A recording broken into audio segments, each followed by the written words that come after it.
Breaking news tonight, coronavirus outbreaks at schools and colleges across the country. 1,600 quarantining in one Georgia school district alone.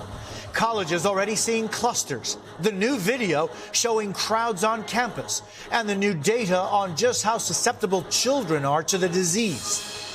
The battle over the post office. The president defends his actions late today. The protests outside the Postmaster General's house. And the new fear that medications for veterans are already being delivered late. The new attacks from the president and his campaign against Senator Kamala Harris. The Democrats' convention now just 48 hours away. Wildfires raging across the West. And now a record-breaking heat wave. California forcing rolling blackouts, cutting power to hundreds of thousands already. And the moment a bull went after the firefighters. New body camera video of George Floyd's death. Does he have a pulse? No, bro, look at him. He's not responsive right now. And the interview just released with one of the officers and why he says he's not to blame. And daring rescue. The woman trapped, hanging off a cliff. And the football team in the right place at the right time. This is NBC Nightly News with Jose Diaz-Balart. Good evening. We begin with breaking news. We have now hit more than 170,000 COVID deaths in the United States. Tonight, a new threat. Cases among children now going up. Will more schools start in-person learning after scenes like this lead to new outbreaks? Some teachers taking action. A sick out in one district just delayed the planned start of school this Monday. We've also learned today about a game-changing new COVID test developed in part by the NBA. And there's a new warning from the White House Coronavirus Task Force that the state of Georgia needs to do more now. We begin tonight with Blaine Alexander in Atlanta. Tonight, a new warning from the CDC. COVID-19 cases among children are steadily rising. Researchers say children ages 17 and under account for more than 7% of COVID cases, adding to the difficult decision facing parents and teachers how to handle back to school. Students in Cherokee County, Georgia end week 2 of classes with more than 1,600 in quarantine, twice as many as the end of the first week of school. To send your child for 6 to 8 hours a day into what I've heard some people refer to as a war zone with this illness, it just creates a new havoc in your life. In Arizona's J.O. Combs Unified School District, a teacher sick out is forcing officials to cancel Monday's return to classes. I'm gonna just take your temperature if that's okay. And as more college campuses welcome students back, for some, excitement is giving way to anxiety. I'm really nervous about classes being in person. I think that's a really big risk. I could hear parties happening last night from my apartment. At UNC Chapel Hill, clusters of COVID in at least 3 student dorms or houses. Notre Dame reporting 29 new cases. And at Villanova, this unofficial gathering drew hundreds of students, the tent erected as an outdoor classroom. Also moving in, students at the University of Georgia, as the state's governor, who has long opposed a statewide mask mandate, signs a new executive order allowing cities to enforce their own, but exempting businesses from being forced to comply. A sharp turn after suing, then withdrawing a lawsuit over Atlanta's mask requirement and COVID restrictions. It comes as the Atlanta Journal-Constitution reports new concerns from the White House Coronavirus Task Force that Georgia's current policies are not enough to stop the state's widespread and expanding cases, recommending bars and clubs in high-case areas should close, something we asked the U.S. Surgeon General earlier this week. I think it is important to consider the things that the task force has always talked about, avoiding bars, closing down, or limiting indoor dining.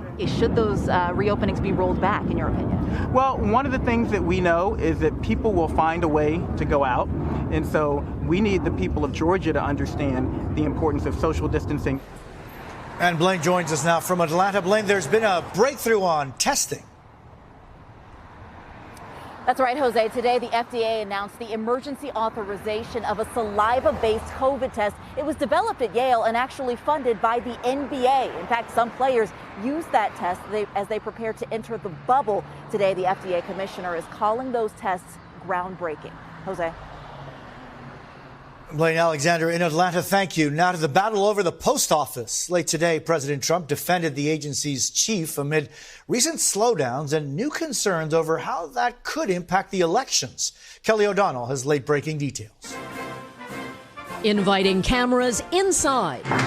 Late today, the president added a news conference here at his Bedminster property. 80 days until the election, and vote by mail is enveloped by politics. Universal mail-in voting is going to be catastrophic. It's going to make our country a laughingstock all over the world. A side effect of the pandemic is greater demand for mail-in ballots.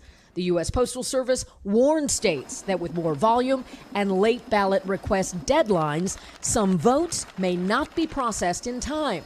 But the steps the Postmaster General is taking are creating some delays now. No, the steps he's creating. Are you trying to discourage? No, not at all. The steps that he's taking are trying to stop the tremendous losses that have taken place for many, many years. He's trying to streamline the post office and make it great again. Okay? Today, Ohio's Republican Secretary of State urged voters to act quickly. Second, we have up to 10 days after the election to receive it, and so those votes will be counted.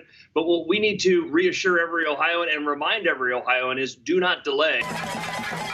Protesters gathered outside the home of new Postmaster General Louis DeJoy, a Trump donor.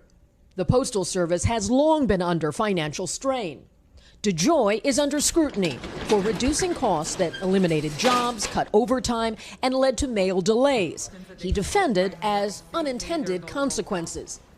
Today, Democrats said delays hurt more than voting. It will hurt our seniors, our veterans, others that depend on their medications by mail. Some veterans say not getting medications on time is life-threatening. The VA has been rock solid with our scripts. They are really, really champions, and this disruption is killing us.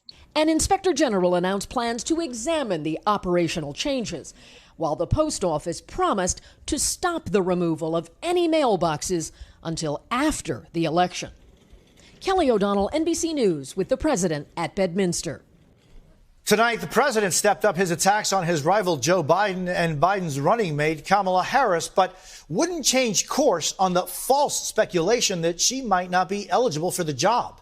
Ala Vitali reports. Tonight, President Trump seeming to backtrack from false racist conspiracy theories about Senator Kamala Harris's eligibility to run for vice president. Will you say now that Kamala Harris is eligible to run and be vice president or president based on being born in Oakland, California? So I have nothing to do with that. Kind of. If she's got a problem, you would have thought that she would have been vetted. You would have thought that she would have been vetted by Sleepy Joe. Harris, the center of the president's campaign attacks. A fundraising email calling her the meanest, most horrible, most disrespectful. It comes on the heels of Trump raising false and racist conspiracy theories about the senator. I heard it today that she doesn't meet the requirements. I have no idea if that's right. Harris, ignoring the onslaught. Instead, laser focused on making the election a referendum on Trump's first term in office. This is what happens when we elect a guy who just isn't up for the job. Our country ends up in tatters. Rolling into the Democratic National Convention with a dual message against Trump and four-party unity. Harris set to make history Wednesday as the first woman of color tapped to be a major party's VP. In her first interview since the pick, saying that this moment was something she's prepared for a while. My mother raised me with many sayings, and one of them is she said, Kamala, you may be the first to do many things. Make sure you're not the last. Less than 48 hours from the convention, a party with high hopes and history on the horizon. Ali, on Thursday, Joe Biden will be accepting the Democratic nomination for president. Do we know what the president's plans are that evening? We do, Jose. As he has before, the president planning on counter-programming Democrats. He'll be right near Biden's hometown of Scranton, Pennsylvania, Thursday, delivering remarks meant to draw a clear contrast between himself and Biden. Jose? Ala Vitali in Wilmington, Delaware, thank you. Brutal, life-threatening, and record-breaking heat is hitting parts of the West this weekend, along with wildfires in California. And now, a new warning that the state's power grid might not have enough energy to keep everyone's lights on. Here's Aaron McLaughlin. Tonight, across the West, an extreme heat wave fueling the fire season. In California, outside of Los Angeles, the lake fire rages on, burning nearly 15,000 acres. More than 4,500 structures threatened, hundreds evacuated, residents on edge. I got everything packed in my car ready to go in case it comes this way again.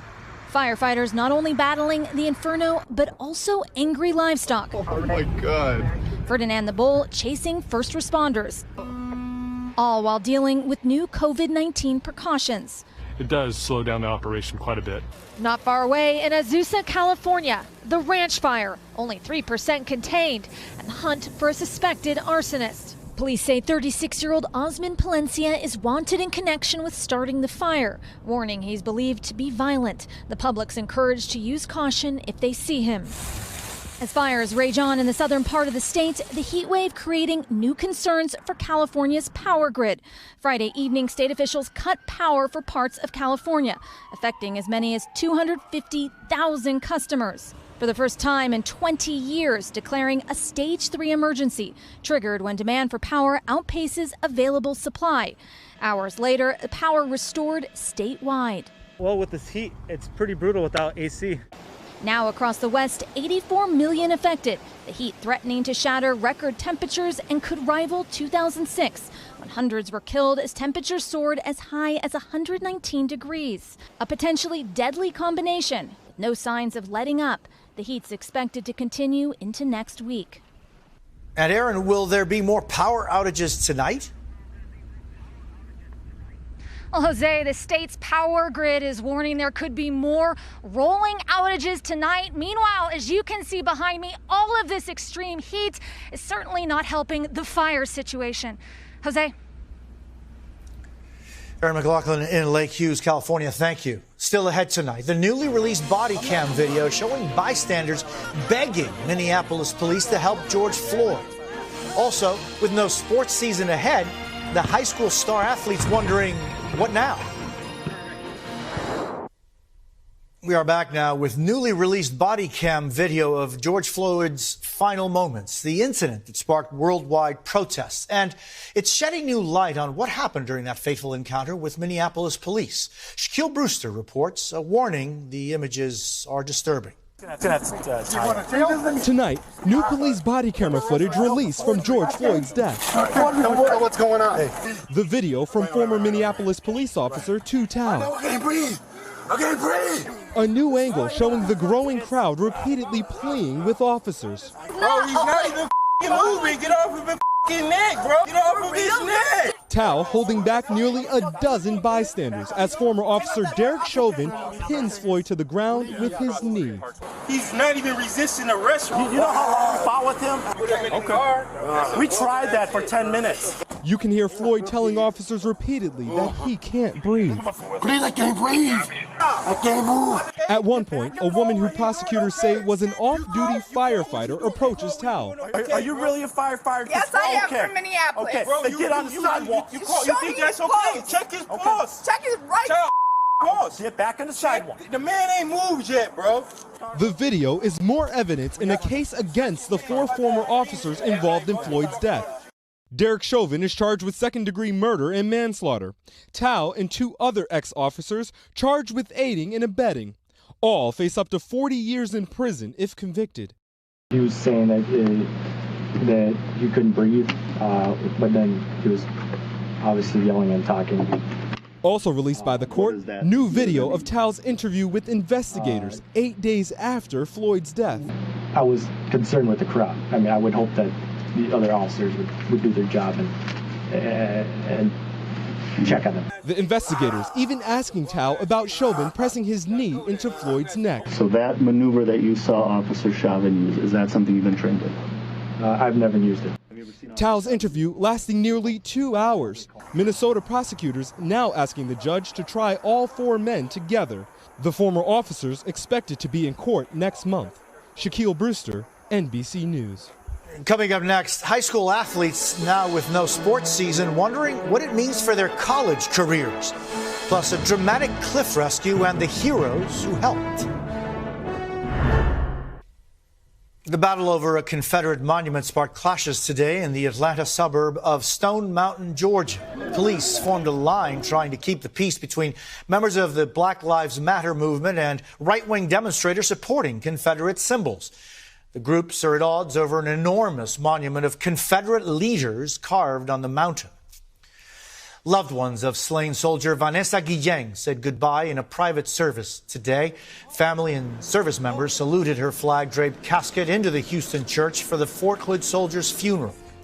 Guillén was a 20-year-old U.S. Army soldier who authorities believe was murdered in April by another soldier. We're getting a look at video from a dramatic cliff rescue in Utah and the heroes who made it happen. A football team from Dixie State University in St. George, Utah, rushed to help pull up a fallen hiker. The woman had slipped down a climbing spot and got tangled in her gear. She was dangling off the 70-foot cliff for about 45 minutes when they finally were able to pull her to safety. For many high school athletes, their dreams of a college career have been dashed by the pandemic. Many trained for years hoping for college scholarships, their prospects now left in limbo. Steve Patterson now with what it means for their futures. Ready? Corona Centennial High School quarterback Jake Retzlaff should be taking snaps and making plays under the glare of Friday night lights. It's a crazy experience. Instead, Dang, I'm throwing good today. It's another day spent throwing the ball around to his brother. Jake was counting on his senior year to bring him an athletic scholarship to a Division I school. But in California, the fall sports season won't start until next year because of COVID-19, a devastating blow.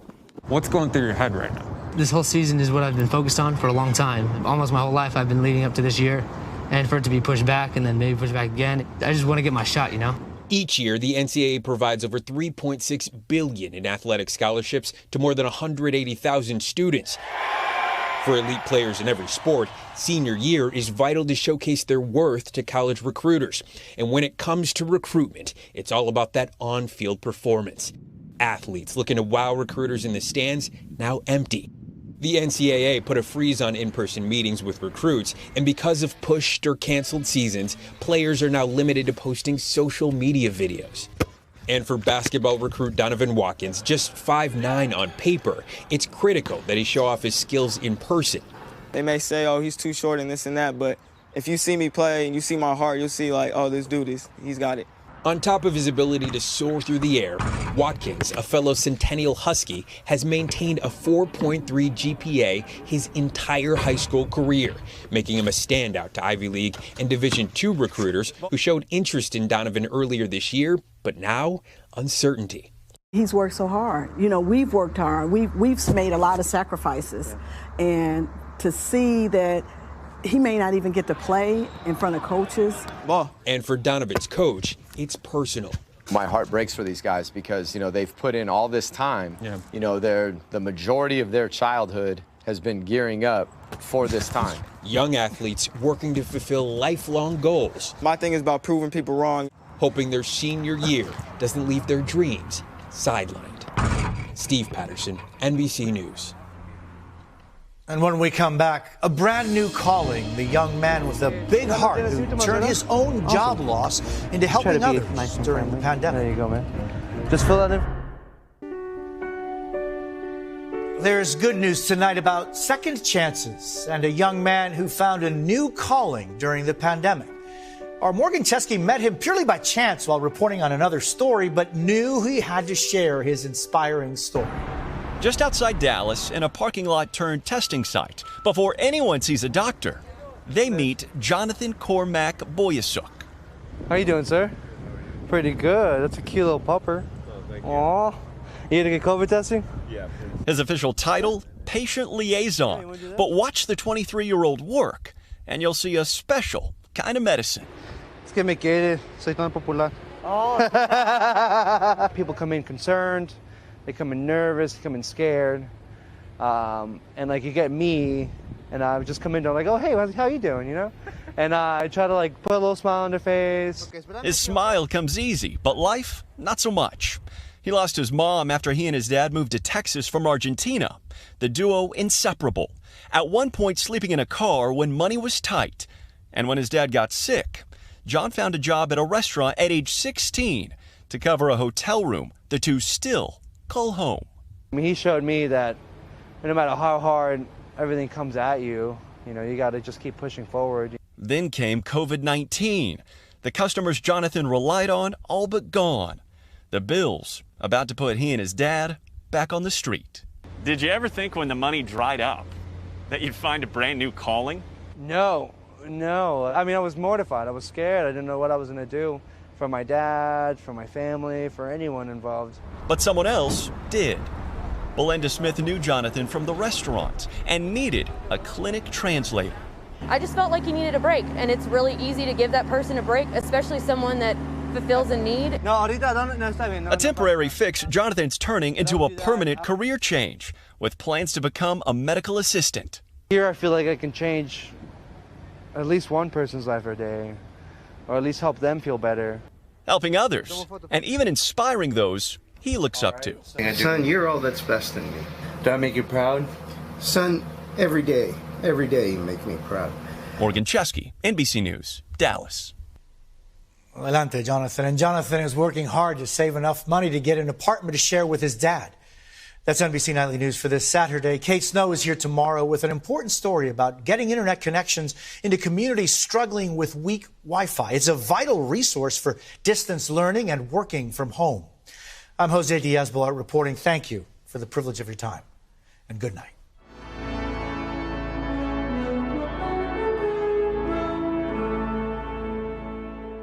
Hey, NBC News fans, thanks for checking out our YouTube channel. Subscribe by clicking on that button down here and click on any of the videos over here to watch the latest interviews, show highlights, and digital exclusives.